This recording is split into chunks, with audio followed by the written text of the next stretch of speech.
Karthi Deepa serial June 21 இன்னைக்கான எபிசோடுக்கான ஒரு ப்ரொமோவை தாங்க இந்த வீடியோவில் நம்ம இன்னைக்கு பார்க்க போகிறோம். எபிசோடை ஸ்டார்ட் பண்ணுறதுக்கு முன்னாடி இந்த வீடியோவை மறக்காமல் லைக் பண்ணிக்கோங்க, இந்த சேனலையும் சப்ஸ்கிரைப் பண்ணிக்கோங்க, பக்கத்தில் உள்ள பெல் ஐக்கானை கிளிக் பண்ணிக்கோங்க. அப்போ தான் அடுத்த வீடியோ போடும் பொழுது உங்களுக்கு புது வீடியோஸ் எல்லாமே நோட்டிஃபைல வரும். வாங்க வீடியோக்குள்ளே போகலாம். எபிசோடு எப்படி ஸ்டார்ட் ஆகுதுன்னா, நம்ம போலீஸ் வந்துட்டு நேராக ஐஸ்வர்யாவை சந்தேகமாக பார்க்குறாங்க. அப்போ ஐஸ்வர்யா பதட்டமாக நிற்கிறத பார்த்துட்டு போலீஸ் வந்து பக்கத்தில் இருக்கிற பெண் போலீஸ்கிட்ட, இங்கே பாரு, எனக்கு அவளை பார்க்கும் பொழுது ரொம்பவே சந்தேகமாக இருக்குது. கண்டிப்பாக அவள் அந்த ரியா கூட சேர்ந்து ஏதாவது திட்டம் போட்டிருப்பா. அதோட இந்த வீட்டில் அந்த ரியாவுக்கு க்ளோஸாக இருந்தது இவன் மட்டும்தான். அதனால் எல்லாருமே சேர்ந்து இந்த ஐஸ்வர்யா மேலே ஒரு கண் வச்சுக்கோங்க அப்படின்னு. அப்போ போலீஸ் சொல்கிறாங்க, சார், இந்த பொண்ணு பின்னாடி போகிறதுக்கு ஒரு மஃப்டி போலீஸை நான் ரெடி பண்ணிடுறேன் அப்படின்னு. அப்போ போலீஸ் சொல்கிறாரு, நம்ம சந்தேகப்பட்டதுனால இவ கண்டிப்பாக அந்த தண்ணி டேங்கு கிட்டே போக மாட்டா. அந்த தண்ணி டேங்கு கிட்டே எந்த ரியா வரான்னு நம்ம கன்ஃபார்ம் பண்ணணும். அதனால் யாராவது ஒருத்தங்களை அந்த தண்ணி டேங்க்கு அனுப்புங்க. இந்த இருக்குள்ள ஃபோட்டோ இதுதான் அந்த ரியா. இவ மட்டும் அங்கே நின்னா அவளை பிடிச்சிருங்க அப்படின்னு. இதை கேட்டுட்டு அந்த போலீஸும் சரிங்க சார், நாங்கள் பார்த்துக்குறோம் அப்படின்னு சொல்கிறாங்க. அதுக்கப்புறமா போலீஸ் அந்த இடத்துலேருந்து கிளம்புறாரு. அப்போ நம்ம ரியா நினைக்கிறாங்க, இந்த ரியா இன்னும் கொஞ்சம் நேரத்தில் நம்மளை மாட்டி விட்டுருப்பா, எப்படியோ ஏதோ ஒரு ரியாவை காமிச்சு நம்ம தப்பிச்சிட்டோம் அப்படின்னு. அப்போ நம்ம மீனாட்சி அந்த இடத்துக்கு வராங்க. மீனாட்சி வந்துட்டு நேராக ஐஸ்வர்யாவை பார்த்து, இங்கே பாரு, உனக்கு கண்டினியூவாக ஃபோன் பண்ணது அந்த ரியா தான்னு எங்கள் எல்லாருக்குமே தெரியும். ஆனால் நீ போலீஸ்கிட்ட நேக்கா சொல்லி தப்பிச்சிட்ட. ஆனால் கண்டிப்பாக நீ செய்கிற தப்பு எல்லாத்துக்குமே ஒரு நாள் தண்டனை அனுபவிப்ப அப்படின்னு சொல்லிட்டு மீனாட்சி அந்த இடத்துலேருந்து போகிறாங்க. அப்போ நம்ம தீபா அந்த இடத்துக்கு வராங்க. வந்துட்டு நேராக ஐஸ்வர்யாவை பார்க்க. அப்போ ஐஸ்வர்யா சொல்கிறாங்க, என்ன நீயும் என்னைய மிரட்ட வந்திருக்கியா அப்படின்னு. அப்போ தீபா சொல்கிறாங்க, நான் மிரட்டையெல்லாம் வரல, உன்னை எச்சரிச்சிட்டு போகிறதுக்கு தான் வந்திருக்கேன் அப்படின்னு. அதுக்கு ஐஸ்வர்யா கேட்குறாங்க, ஏண்டி நான் என்னடி பண்ணேன் அப்படின்னு. அதுக்கு தீபா சொல்கிறாங்க, இங்கே பாரு, அத்தையோட இந்த நிலைமைக்கு நீ ஒரு காரணம்னு எனக்கு நல்லாவே தெரியும். அந்த ரியா கிட்ட துப்பாக்கி இருந்தும் நீ அமைதியாக இருந்திருக்க அப்படின்னு. அதுக்கு ஐஸ்வர்யா சொல்கிறாங்க, இங்கே பாரு தீபா, அந்த ரியா கிட்ட துப்பாக்கி இருந்துச்சுன்னு எனக்கு தெரியவே தெரியாது. அப்படி அவகிட்ட துப்பாக்கி இருந்துருந்துச்சுன்னா நான் கண்டிப்பாக வந்து அவளை எச்சரிச்சிருப்பேன். ஆனால் அவகிட்ட துப்பாக்கி இருந்தது எனக்கு தெரியாது. ஆனந்த் இப்படி துப்பாக்கியை அந்த ரியா கிட்ட கொடுப்பாருன்னு நான் நினைக்கல அப்படின்னு. அப்போ தீபா சொல்கிறாங்க, ஆனந்த் மாமா ஒன்றும் அந்த துப்பாக்கியை ரியா கிட்ட கொடுக்கல. ஆனந்த் மாமா வந்து அந்த துப்பாக்கியை பற்றி சொல்லியிருக்காரு. இதை பயன்படுத்தி தான் அந்த ரியா அந்த வீட்டில் உள்ள துப்பாக்கியை எடுத்திருக்கா. நீ ஆனந்த் மாமாவை தப்பாக சொல்லாத அப்படின்னு. அதுக்கு ஐஸ்வர்யா சொல்கிறாங்க, இங்கே பாரு, நான் யாரையும் தப்பு சொல்லலை, நடந்ததை தான் நான் சொல்கிறேன் அப்படின்னு சொல்லிட்டு ஐஸ்வர்யா அந்த இடத்துலேருந்து போகிறாங்க. அப்போ நம்ம தீபா நினைக்கிறாங்க, கண்டிப்பாக இந்த வீட்டில் நடந்த இந்த பிரச்சனைக்கு இந்த ஐஸ்வர்யாவும் ஒரு காரணமாக தான் இருப்பா. இவளை நம்ம சும்மா விடக்கூடாது அப்படின்னு நம்ம தீபா நினைக்கிறாங்க. அப்போ நம்ம மீனாட்சி வந்துட்டு நேராக தீபாட்ட கேட்குறாங்க, என்னாச்சு தீபா, அந்த ஐஸ்வர்யா கிட்டே பேசுனியே ஏதாவது சொன்னாலா அப்படின்னு. அப்போ தீபா சொல்கிறாங்க, நான் அவகிட்ட கேட்டேன், ஆனால் அவள் வந்து எனக்கும் அந்த ரியாவுக்கும் எந்த தொடர்பும் இல்லைன்னு தான் சொல்கிறா. ஆனால் எனக்கு கண்டிப்பாக கன்ஃபார்மாக தெரியும், இவன் இந்த ரியா கூட சேர்ந்து தான் அத்தையை இந்த வழிக்கு கொண்டு வந்திருக்கா. ஏன்னா ஏற்கனவே அத்தையை கொலை பண்ண இவன் முயற்சி பண்ணியிருக்கா. அத்தை வந்துட்டு பாவம் அப்படின்னு இவளை மறுபடியும் வீட்டுக்குள்ளே சேர்ந்தாங்க. ஆனால் இவன் மறுபடியும் தெரியா கூட சேர்ந்து இந்த வேலையை பண்ணியிருக்கா அப்படின்னு. அதுக்கு மீனாட்சி சொல்கிறாங்க, ஆமாம் தீபா, இவளையெல்லாம் சும்மா விடக்கூடாது தீபா, இவளை என்ன பண்ணுறது அப்படின்னு. அப்போ தீபா சொல்கிறாங்க, கண்டிப்பாக இவ அந்த ரியாவுக்கு தான் கால் பண்ணியிருப்பா. அதனால தான் ரியா வந்து இவகிட்ட பணம் கேட்டிருப்பா. இவளை மட்டும் நம்ம ஃபாலோ பண்ணோம்னா கண்டிப்பாக அந்த ரியாவையும் பிடிச்சிடலாம் அப்படின்னு. இதை கேட்டுட்டு மீனாட்சி சொல்கிறாங்க, கண்டிப்பாக இவ இந்த இடத்துலேருந்து போகிறதுக்கு வாய்ப்பு கிடையாது. ஏன்னா போலீஸுக்கு கண்டிப்பாக இவ மேலே சந்தேகம் வந்திருக்கும். அதனால் இவளை ஃபாலோ பண்ணுவாங்க. ஸோ இவ இந்த இடத்த விட்டு கண்டிப்பாக போக மாட்டா தீபா அப்படின்னு. அப்போ தீபா சொல்கிறாங்க, அப்படி கூட இருக்கலாம், ஆனால் எப்படியாவது அந்த ரியாவை பிடிக்கணும். அதென்ன, அந்த ரியா கால் பண்ணி தனி டேங்கு கிட்ட தானே வரேன்னு சொன்னால் அவளை விடக்கூடாது அப்படின்னு சொல்கிறாங்க. அப்போ அந்த மீனாட்சி சொல்கிறாங்க, இது மாதிரி அவள் இன்னும் கொஞ்சம் நேரத்தில் அந்த தண்ணி டேங்கு கிட்டே போவாள்ல, ஸோ அதை வச்சு நம்ம அவளை ஈஸியாக பிடிச்சிடலாம் அப்படின்னு. அப்போ தீபா சொல்கிறாங்க, அப்படி இல்லைனாலும் அவள் கண்டிப்பாக இப்போ அந்த ரியா கால் பண்ணி பேசுவா, ஸோ அதை வச்சு நம்ம கண்டுபிடிச்சிடலாம் அப்படின்னு. இதை கேட்டுட்டு மீனாட்சியும் ஆமாம் தீபா அப்படிங்கிறாங்க. இன்னொரு பக்கம் ஐஸ்வர்யா யாருக்கும் தெரியாமல் வெளியில் போகிறாங்க. அப்போ நம்ம மீனாட்சியும் தீபாவும் சேர்ந்து அந்த அந்த ஐஸ்வர்யாவை ஃபாலோ பண்ணுறாங்க.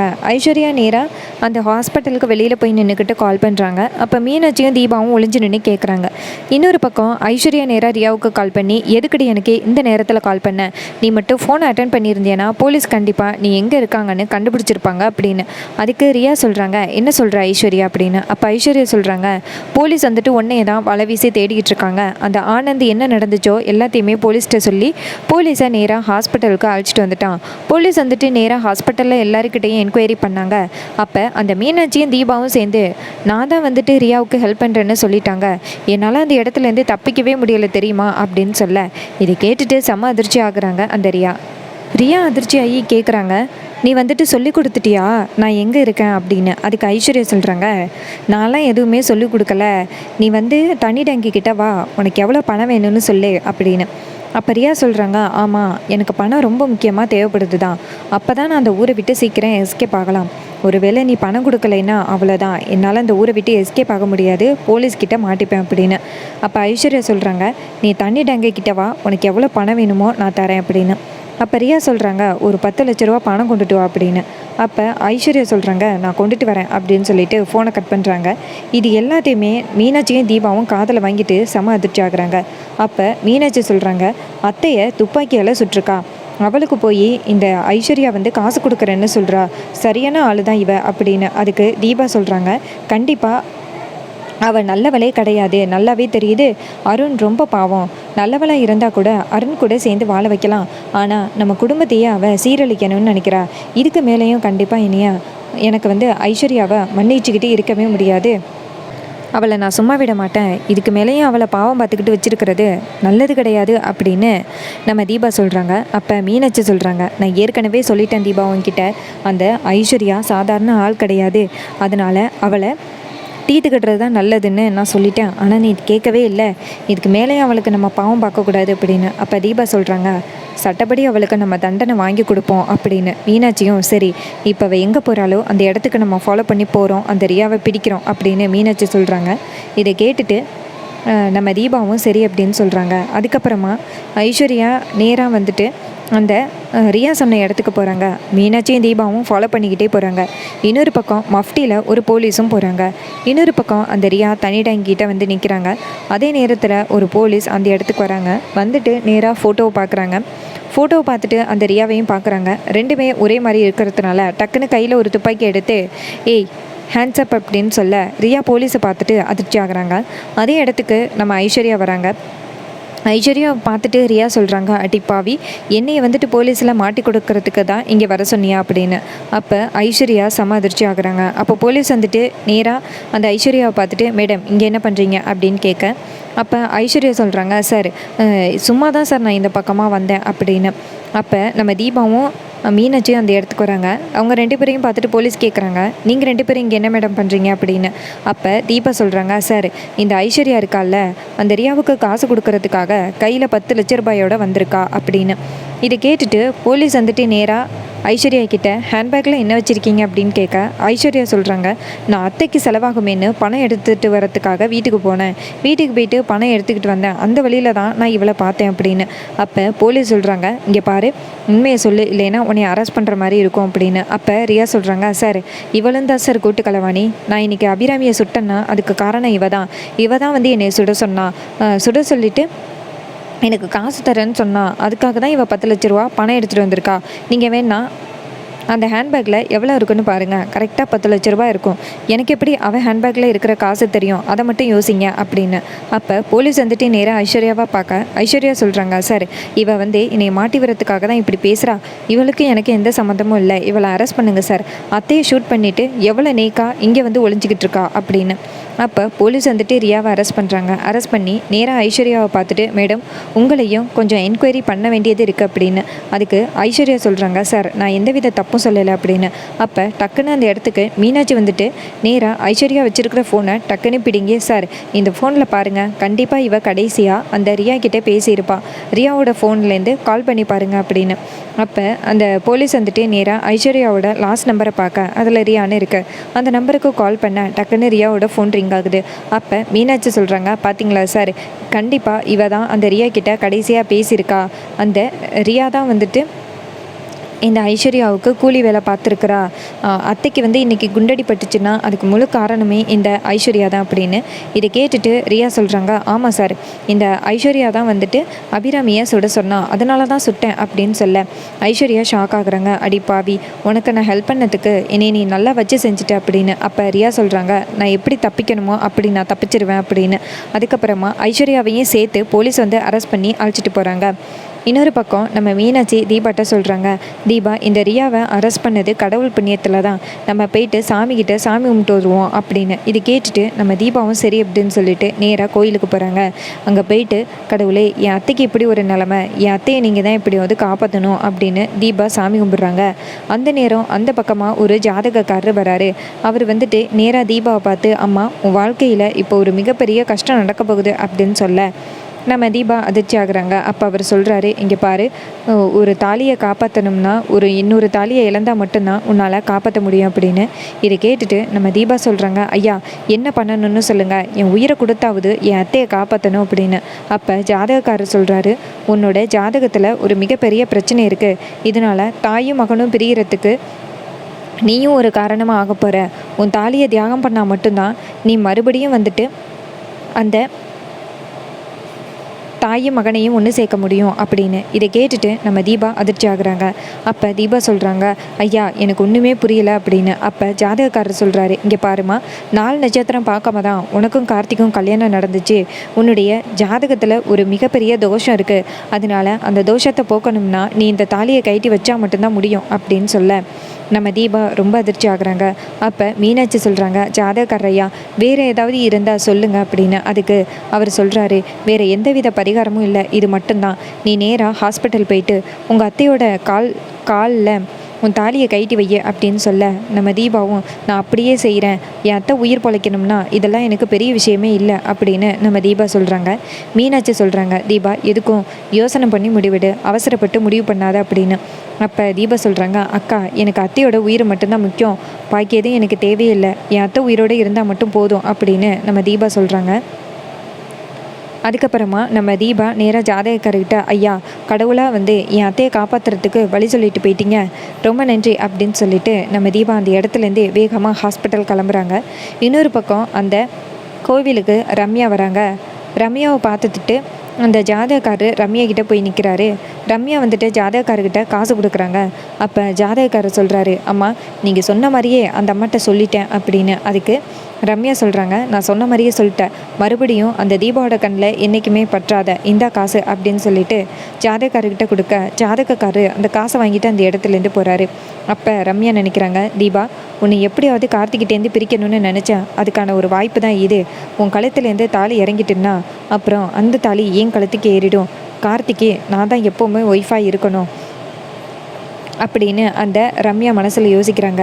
இன்னொரு பக்கம் நம்ம தீபா நேராக ஹாஸ்பிட்டல் போகிறாங்க. அந்த பக்கம் நம்ம தீபா போயிட்டு ரொம்ப யோசிக்கிறாங்க. நம்ம கார்த்தி இருக்காருல்ல, அவர் வந்துட்டு நேராக அருணாச்சலத்துக்கிட்ட, அப்பா, கவலைப்படாதீங்க, அம்மாவுக்கு எதுவும் ஆகாது அப்படின்னு சொல்லி தைரியமாக சொல்கிறாரு. இன்னொரு பக்கம் நம்ம போலீஸ் வந்துட்டு நேராக கார்த்திக்கு கால் பண்ணுறாங்க. அப்போ கார்த்திக் கேட்குறாரு, சொல்லுங்கள் சார் அப்படின்னு. அப்போ போலீஸ் சொல்கிறாங்க, சார், அந்த ரியாவை நாங்கள் அரெஸ்ட் பண்ணிட்டோம், நீங்கள் இப்போ ஸ்டேஷனுக்கு வந்தீங்கன்னா ஒரு ஸ்டேட்மெண்ட் எழுதி கொடுத்துட்டு போயிடலாம் அப்படின்னு. அப்போ கார்த்தி சொல்கிறாரு, சரி சார், நான் உடனே வரேன் அப்படின்னு சொல்லிட்டு ஃபோனை கட் பண்ணிவிட்டு நேராக அருணாச்சலத்துக்கிட்ட, அப்பா, என்னை ஸ்டேஷனுக்கு கூப்பிட்றாங்க, நான் ஸ்டேஷனுக்கு போயிட்டு உடனே வந்துடுறேன் அப்படின்னு. இதை கேட்டுட்டு அருணாச்சலம் சொல்கிறாரு, அம்மா இப்படி இருக்க நிலமையில எங்கப்பா ஸ்டேஷனுக்கு போக போகிறேன் அப்படின்னு.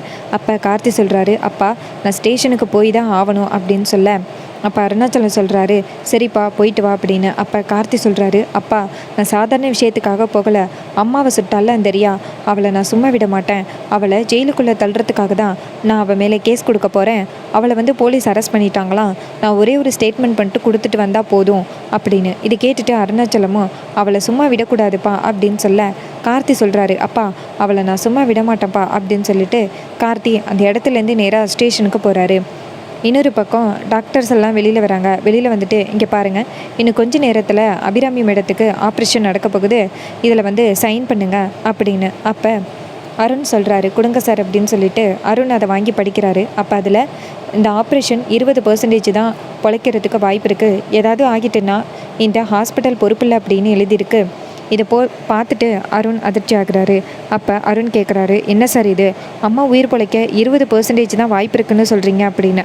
அதுக்கு டாக்டர் சொல்கிறாரு, நான் இதை பற்றி அருணாச்சலம் ஐயா கிட்டையும் கார்த்திக் சார்கிட்டையும் பேசிட்டேனே, அவங்க உங்ககிட்ட சொல்லலையா அப்படின்னு. அப்போ அருணாச்சலம் சொல்கிறாரு, அருண், டாக்டர் இதை பற்றி என்கிட்ட சொல்லிட்டாங்க, அம்மா பிழைக்கிறதுக்கு 20% தான் வாய்ப்பு இருக்குது அப்படின்னு. இதை கேட்டுட்டு அருண் அதிர்ச்சி ஆகுறாரு. அங்கே உள்ளவங்க எல்லாருமே அழுகுறாங்க. அப்போ டாக்டர் அந்த பேப்பரில் அருணாச்சலத்துக்கிட்ட சைன் வாங்கிட்டு, சரி கார்த்தி எங்க அப்படின்னு கேட்க, அப்போ அருண் சொல்கிறாரு, ஒரு முக்கியமான விஷயமா போலீஸ் ஸ்டேஷன் வரைக்கும் போயிருக்கான், இப்போ வந்துடுவான் அப்படின்னு. அப்போ அந்த டாக்டரும் சரி அப்படின்னு சொல்லிட்டு, இங்கே பாருங்கள், போயிட்டு இப்போவே மேடத்தை பார்க்குறதா இருந்தால் பார்த்துக்கோங்க அப்படின்னு சொல்ல, நம்ம அருணாச்சலா எல்லாருமே போயிட்டு நேராக அபிராமி பக்கத்தில் போய் நிற்கிறாங்க. அபிராமி பேச்சு மூச்சே இல்லாமல் அமைதியாக கிடக்குறாங்க.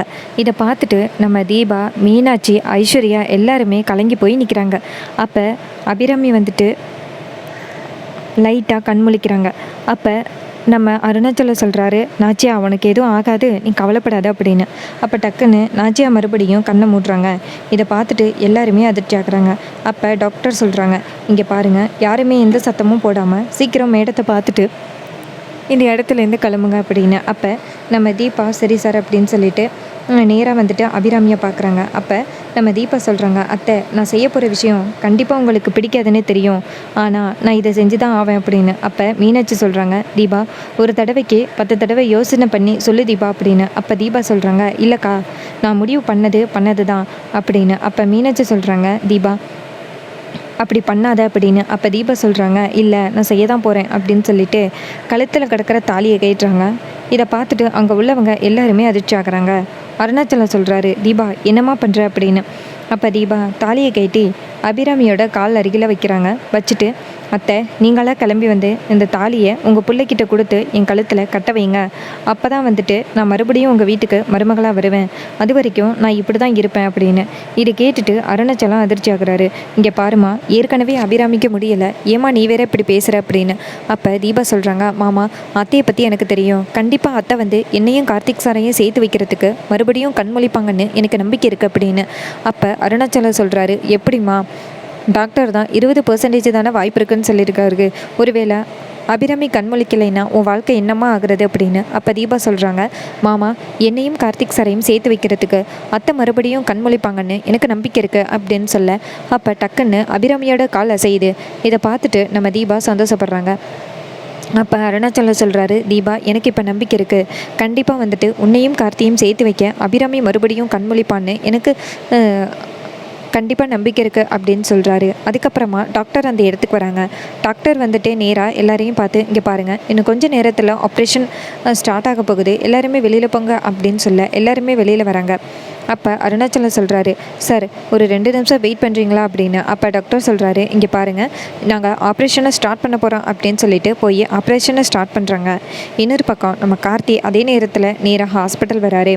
அப்போ நம்ம தீபா போயிட்டு கார்த்திக் சார், அத்தைக்கு ஆப்ரேஷன் ஸ்டார்ட் ஆகிட்டு அப்படின்னு சொல்ல, அப்போ கார்த்தி நேராக ஐசியூவில் அந்த ஓட்ட வழியாக போய் பார்க்குறாரு. அப்போ அபிராமி சரியாக தெரியல. அப்போ நம்ம தீபா சொல்கிறாங்க, கவலைப்படாதீங்க சார், கண்டிப்பாக அம்மாவுக்கு எந்த பிரச்சனையும் இல்லை, அம்மா கண்முழிச்சிருவாங்க அப்படின்னு. அப்போ கார்த்தி நேராக தீபாவோட கழுத்தை பார்த்துட்டு, தீபா உங்களுடைய தாலி எங்கே அப்படின்னு கேட்க, அப்போ ரம்யா அந்த இடத்துக்கு வராங்க. ரம்யா நேராக கார்த்திக்கிட்ட, இது மாதிரி உங்கள் அம்மா கண்முழிச்சு தாலியை கையில் கொடுத்தாதான் தாலியை மறுபடியும் கழுத்தில் போடுவேன்னு தீபா பிடிவாதமாக தாலியை கைட்டிட்டா அப்படின்னு. இதை கேட்ட கார்த்தி அதிர்ச்சி ஆகுறாரு. தீபா, ஏற்கனவே அம்மாவுக்கு முடியலை, நீங்கள் இந்த மாதிரி ஒரு வார்த்தை சொன்னீங்கன்னா கண்டிப்பாக அம்மா ஏதாவது மனசளவில் பாதிக்கப்பட்டாங்கன்னா என்ன பண்ணுறது அப்படின்னு. அப்போ தீபா சொல்கிறாங்க, சார் நீங்கள் அப்படியெல்லாம் சொல்லாதீங்க, கண்டிப்பாக அத்தை மறுபடியும் கண்மொழிக்கிறதுக்கு வாய்ப்பு இருக்குது அப்படின்னு. இதை கேட்டுட்டு கார்த்தியும், தீபா ஏதோ சொல்கிறீங்க, ஆனால் எனக்கு பயமாக இருக்குது தீபா அப்படின்னு. அப்போ தீபா சொல்கிறாங்க, சார் கவலைப்படாதீங்க, கண்டிப்பாக அத்தை நமக்காக கண்மொழிப்பாங்க அப்படின்னு. இதை கேட்டுட்டு கார்த்தியும் சரி அப்படின்னு சொல்லிட்டு நேராக ஐசியூ வழியாக அவங்க அம்மாவை பார்க்குறாங்க. பார்த்துட்டு, அம்மா நீங்கள் கிளம்பி வந்தாதாம்மா மறுபடியும் நம்ம குடும்பத்தில் சந்தோஷம் அதிகரிக்கும், இல்லைன்னா நம்ம குடும்பம் கடைசி வரைக்கும் கஷ்டப்பட்டுக்கிட்டு இருக்குமா அப்படின்னு கார்த்தி ரொம்ப ரொம்ப ஃபீல் பண்ணுறாரு.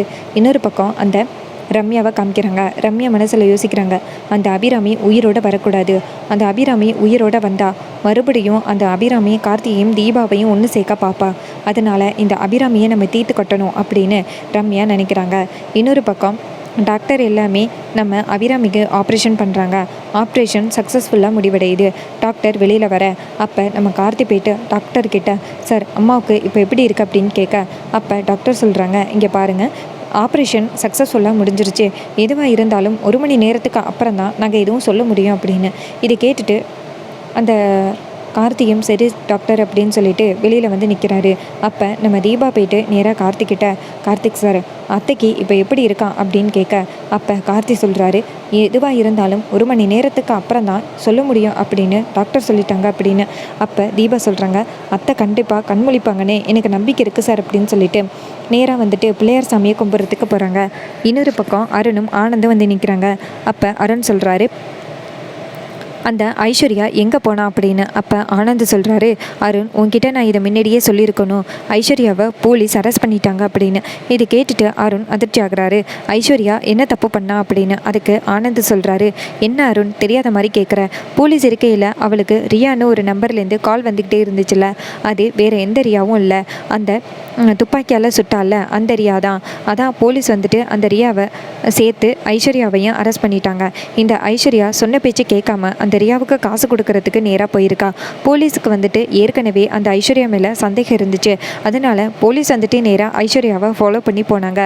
ஃபாலோ பண்ணி போன பிறகு தான் தெரிஞ்சிச்சு அந்த ரியாவும் ஐஸ்வர்யாவும் கூட்டணி அப்படின்னு. உடனே அந்த போலீஸ் வந்துட்டு ரியாவையும் ஐஸ்வர்யாவையும் கைது பண்ணிட்டாங்க. கார்த்தி இதை பற்றி உன்கிட்ட சொல்லலையா அப்படின்னு. அப்போ அருண் சொல்கிறாரு, அந்த ஐஸ்வர்யாவுக்கு தேவைதான், அவகிட்ட எத்தனை தடவை சொன்னாலும் கேட்கவே இல்லைல்ல, இந்த குடும்பத்தை பிரிக்கிறதுக்கு அவள் எவ்வளோ முயற்சி பண்ணிகிட்டு இருக்கா, எல்லாத்துக்குமே காரணம் இந்த சொத்து தான், சொத்து எல்லாத்தையுமே அவள் பேருக்கு எழுதி வச்சிருக்கணும் அப்போவே அப்படின்னு. அப்போ ஆனந்த் சொல்கிறாரு, இங்கே பாரு அருண், நீ கவலைப்படாத, அந்த ஐஸ்வர்யா கண்டிப்பாக ஒரு நாள் புரிஞ்சுப்பா அப்படின்னு. அப்போ அருண் சொல்கிறாரு, நான் ஏற்கனவே அம்மா கிட்ட சொல்லிட்டேன், என்னால் கண்டிப்பாக இதுக்கப்புறமும் அந்த ஐஸ்வர்யா கூட வாழ முடியாது அப்படின்னு. ஆனால் அம்மா தான் மறுபடியும் பரவாயில்லன்னு வீட்டுக்குள்ளே ஏற்றுக்கிட்டாங்க. ஆனால் இப்போ மறுபடியும் இதே மாதிரி ஒரு மிஸ்டேக் பண்ணியிருக்கா, அவளை நான் என்ன தான் பண்ணுறது அப்படின்னு.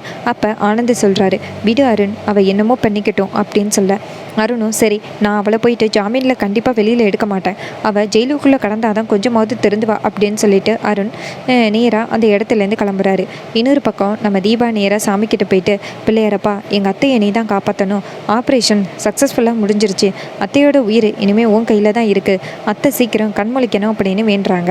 இன்னொரு பக்கம் ரம்யா என்ன பண்ணுறாங்கன்னா நேராக தீபா கிட்ட வந்துட்டு, தீபா நான் வீட்டுக்கு கிளம்புறேன் அப்படின்னு சொல்ல, அப்போ தீபா சொல்கிறாங்க, சரி ரம்யா நீ வீட்டுக்கு கிளம்பு, அப்பா தனியாக இருப்பார் அப்படின்னு. இது கேட்டுட்டு ரம்யாவும் சரி தீபா அப்படின்னு சொல்லிட்டு நேராக வீட்டுக்கு கிளம்புறாங்க. அப்போ ரம்யா வந்துட்டு நேராக வீட்டுக்கு போகாமல் நேராக நர்சிங் ரூமுக்கு போயிட்டு நர்ஸ் ட்ரெஸ்ஸை போட்டுக்கிட்டு வெளியில் வராங்க. முக்கியமாக மாஸ்க்கை போட்டுக்கிட்டு வராங்க. இன்னொரு பக்கம் நம்ம தீபா வந்துட்டு ரம்யா வீட்டுக்கு போயிட்டாங்க அப்படின்னு நினச்சிக்கிட்டு இருக்காங்க. நம்ம ரம்யா நேராக யாருக்கும் தெரியாமல் அந்த ஐசியூக்குள்ளே போகிறாங்க. ஐசியூவில் யாருமே இல்லை, அபிராமி மட்டும்தான் இருக்காங்க. அப்போ ரம்யா போயிட்டு அங்கே உள்ள ஒரு சில ஒயர்ஸை அப்படியே கட் பண்ணி விட்டுறாங்க. கட் பண்ணி விட்டதோட அபிராமிக்கு அப்படியே மூச்சு வாங்குது. அப்போ நம்ம ரம்யா வந்துட்டு நேராக அபிராமியை பார்த்து, நீ உயிரோடு இருக்கிற வரைக்கும் கண்டிப்பாக எனக்கு கார்த்திக் கிடைக்க மாட்டான், தீபா என்ன சொன்னா, தாலியை கட்டி வச்சுட்டு நீ ஏன் அந்த தாலியை கொடுத்தாதான் நான் கார்த்திக் கையிலேருந்து எடுத்து கட்டி பண்ண சொன்னால, நீ உயிரோட வந்தால் தானே அந்த தீபாவுக்கு கழுத்தில் தாலி ஏறும் அப்படின்ட்டு அந்த ரம்யா வந்துட்டு அபிராமியை பார்த்து பேசுகிறாங்க. அப்போ அபிராமி அப்படியே மூச்சு வாங்குது. இன்னொரு பக்கம் ரம்யா அந்த இடத்துலேருந்து வெளியில் வராங்க. வெளியில் வந்துட்டு நேராக அங்கே உள்ளவங்க கிட்ட, இங்கே பாருங்கள், இப்போதைக்கு மேடத்தை யாரும் டிஸ்டர்ப் பண்ணாதீங்க அப்படின்னு சொல்லிட்டு அந்த இடத்துலேருந்து போகிறாங்க. இதை கேட்டுட்டு எல்லாருமே சரி அப்படின்னு சொல்லிட்டு உட்காந்துருக்காங்க. அப்போ நம்ம கார்த்திக்கும் தீபாவுக்கும் ஏதோ ஒரு மனசில் ஒரு சங்கடம். நம்ம தீபா என்ன பண்ணுறாங்கன்னா, சார் எனக்கு என்னமோ அத்தையை பார்க்கணும் போல் இருக்குது, நான் போய் பார்த்துட்டு வரேன் அப்படின்னு சொல்ல, நம்ம கார்த்தியும் சரி தீபா நானும் வரேன் அப்படின்னு சொல்லிட்டு அந்த ஐசியூக்கு போயிட்டு ஓட்ட வழியாக பார்க்குறாங்க. பார்த்தா அபிராமி மூச்சு வாங்கிட்டு இருக்கிறத பார்த்துட்டு நம்ம தீபாவும் கார்த்தியும் செம்ம அதிர்ச்சி ஆகுறாங்க. நம்ம கார்த்தியும் தீபாவும் கதவை திறந்துக்கிட்டு உள்ளார போய் பார்க்குறாங்க. பார்த்தா ஒரு சில ஒயர்ஸ் வந்து பிடுங்கி கிடக்கு.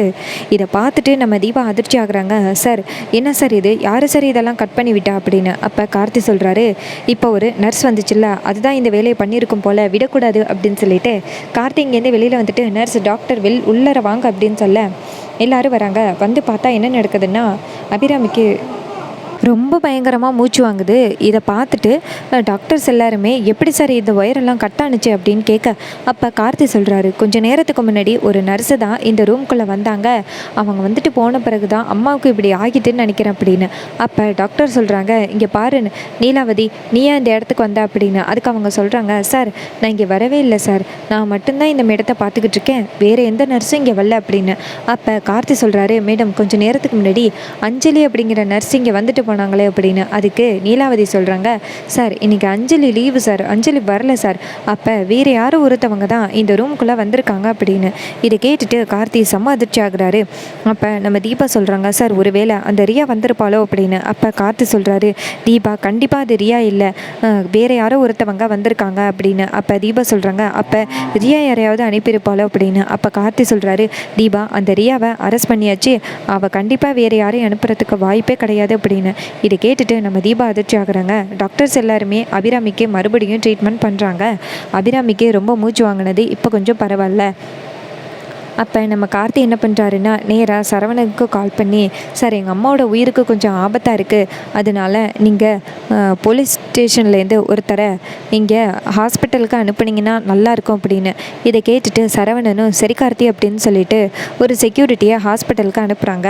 இன்னொரு பக்கம் ரம்யா வந்துட்டு நேராக அவங்க வீட்டுக்கு போயிடுறாங்க. அங்கே போயிட்டு இந்நேரம் அந்த அபிராமியை தீர்த்து கட்டியிருப்பேன், ஆனால் அந்த கார்த்தியும் தீபாவும் வந்து பார்த்து எப்படியோ காப்பாற்றிட்டாங்களே அப்படின்னு அந்த ரம்யா செம டென்ஷன் ஆகுறாங்க. இன்னொரு பக்கம் ரம்யா நினைக்கிறாங்க, நம்மளுக்கு இது கிடைச்ச கோல்டன் ஆப்பர்ச்சுனிட்டி, அந்த தீபாவாவே எனக்கு இந்த தாலி வேணாம் அப்படின்னு கைட்டி வச்சுட்டா, இதை பயன்படுத்தியே நான் அந்த வீட்டுக்குள்ளே ஈஸியாக போகலாம். ஃபஸ்ட்டு அந்த கார்த்தியோட மனசில் நம்ம இடம் பிடிக்கணும். ஃபஸ்ட்டு அந்த தீபாவை கார்த்தி பக்கத்தில் நிற்கும் பொழுது எதிரியாக மாற்றணும், அப்போ தான் நம்மளால் அந்த கார்த்தியை அடைய முடியும் அப்படின்னு ரம்யா நினைக்கிறாங்க.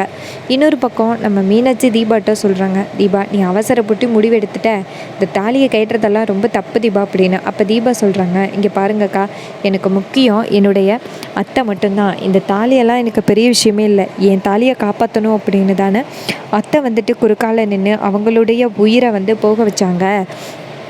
அதனால் அத்தையை காப்பாற்றணும்னா எனக்கு இந்த தாலி முக்கியமே கிடையாது. அந்த அத்தையாக வந்து என்றைக்கு இந்த தாலியை கார்த்திக் சார்கிட்ட கொடுத்து என் கழுத்தில் கட்ட வைக்கிறாங்களோ அன்னைக்கு தான் இந்த தாலி என் கழுத்தில் மறுபடியும் ஏறும், அது வரைக்கும் இந்த தாலி என் கழுத்தில் ஏறவே வேணாம் அப்படின்னு தீபா ரொம்பவே கடுமையாக சொல்கிறாங்க.